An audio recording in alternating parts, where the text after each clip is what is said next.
최근 흐름 보게 되면 뭐 주식 같은 위험 자산도 그렇고 또 뭐 미국 국채나 또 안전자산이라고 불렸던 금값도 그렇고 심지어 유가도 최근에 다 폭락하는 지금 이런 상황을 보였거든요. 이런 경우가 흔한가요? 그렇지는 않죠. 흔하지는 않아도 않죠. 간혹 있어요. 간혹 있어요. 주식 투자하다 보면 네.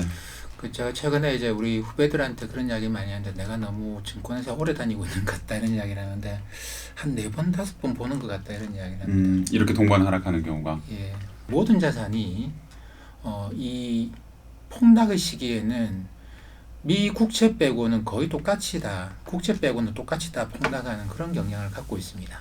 금도 때로는 같이 폭락 대열에 들어가게 돼요. 그래서 이게 이제 폭락장에서 위기 상황에서 국채 빼고 나면 다 같이 폭락한다. 그럼 어떻게 우리가 포트폴리오, 흔히 말하는 포트폴리오라는 구성할 때 네. 이게 어느 건 올라가고 어느 건 떨어지고 이래주면 수익률이 좀 안정적일 거잖아요. 네. 그렇게 포트폴리오를 만들다 보면 주식, 국채 빼고 나면은 뭐 어떻게 할 수 있는 게 없어요. 나머지는 뭐 대체 자산이고 뭐 아무리 커머더티 열심히 해봤자 네. 이게 위기 상황에 들어오면 똑같이 떨어져 버립니다.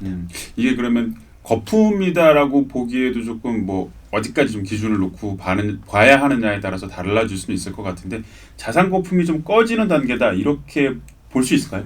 그렇죠. 지금 상당히 많이 꺼져 있는 거잖아요. 그러니까 미국 경제 같은 경우도 마찬가지고 11년간 지속된 호황이 예. 그러니까 이 코로나 위기 터지기 전에도 그런 논쟁이 계속 있어 왔잖아요. 미국 경제가 이제는 하강 국면으로 들어서는 거냐 아니냐. 뭐 일군님 같은 경우에는 아직 침체까지는 안 가는 것 같다. 네. 뭐 그런 리포트도 이렇게 여러 번 내셨고 했잖아요. 그러니까 그게 초미의 관심사였었던 거죠. 그리고 그 안에 어느 정도의 거품이 들어 있었을 것이고, 그냥 우리가 전체적인 그 경제만 보면 잘 보이지 않을 수 있지만 네. 어떤 산업별로 나누어서 보면 네. 어느 산업, 특히 이제 금융위기 이후에 굉장히 이 각광을 받아왔던 네. 크게 성장해왔던 산업에서는 네. 상당한 거품이 이미 있었을 거예요. 근데 이번에 이제 코로나 사태로 실물 경제에 충격을 받게 되면 금융 쪽에 있었던 모든 거품은 다 빠질 수밖에 없어요. 지금은 그런 국면이라고 이해가 되고 금이나 달러 같은 경우에는 이번에 코로나 위기 터지고 나서 금이 2,000달러까지 갈 거다라는 식의 그 분석까지 나올 정도로 금에 대해서 전망은 상당히 지금 강세 쪽으로 가고 있죠. 지금 이제 이 금값이 하락을 하고 있지만 네. 미국 달러 같은 경우는 저는 모르겠어요. 그러니까 미 달러가 지금 강세로 가야 되는데 왜 약세지? 뭐 이렇게 생각할 수 있는데 그건 아마 금리 인하의 단기적인 영향이 아닐까. 저는 그렇게 생각을 해요. 그 경제는 계속 성장을 하잖아요. 이 어쨌든 흐름에 따라서 이렇게 길게 보면. 근데 경제는 계속 부침. 그러면 그 거품이라는 게 사실은 어떻게 봐야 되냐? 어차피 경제는 성장을 하는데 이거에 좀 더 낀 거라고 해야 될까? 가치 평가가 조금 더 오버해서 평가된 부분을 거품이라고 봐야 되는 건가요?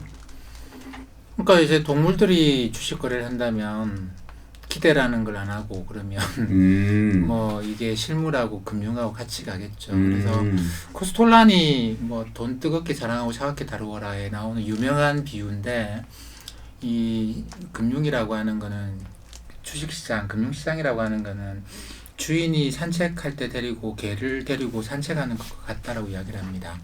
그러니까 주인이 실물 경제예요. 실물 경제. 금융은 그 자체로 부를 뭐 그렇게 창출한다고 보긴 어렵고 나눠 갖는다고 보면 주인은 실물 경제. 우리가 뭐 일상생활하고 아침에 출근하고 뭐 자영업하고 회사 다니고 이러는 거하고 비슷한 그런 거라고 보고. 근데 금융은 강아지, 산책하는 강아지인데 그러면 금융은 이 강아지는 주인을 따라가야 되는 게 맞겠죠? 네. 근데 산책하다 보면 강아지가 앞에 가잖아요. 그렇죠. 강아지가 뒤에 오는 경우는 없어요. 늘 앞에 갑니다. 그러다가 한 번씩은 절로 가자고 뭐 절로 끌고 댕기고 난리가 나요.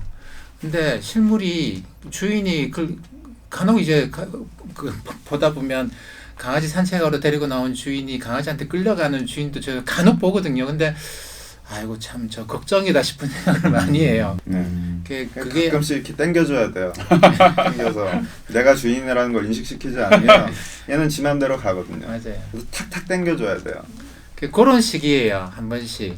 그러니까 실물하고 금융이 거리가 얼마만큼 떨어지는 게 적정한가에 대해서는 우리 알 수 있는 게 없고 때로는 한 번씩은 금융이 진짜 박살나고 나면 대공황 때처럼 1930년대처럼 실물 저 뒤에 가는데 그렇게 되면 이것도 아주 심각한 문제가 되는 게 뭐냐면 금융은 저는 필요하기라고 보거든요.